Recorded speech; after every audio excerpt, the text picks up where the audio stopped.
এখানে half KG দুধ নিয়েছি। বলক উঠে আসলে দিয়ে দেব এলাচের গুঁড়ো ও প্রয়োজন মতো চিনি দিয়ে লাল করে নামিয়ে নেব।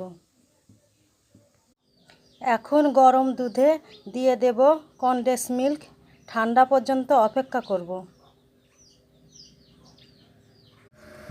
আইসক্রিমের বক্সে এখন একটু বাদাম গুঁড়ো দেব।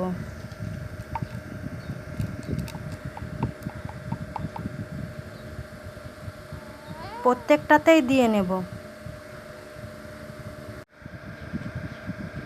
এখন দিয়ে দেব কুসুম গরম দুধ। এখন 8 ঘন্টার জন্য ডিপ ফ্রিজে রেখে দেব।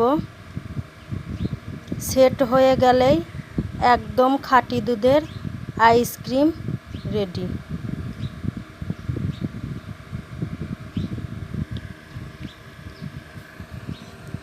দাঁড়া, টাটা।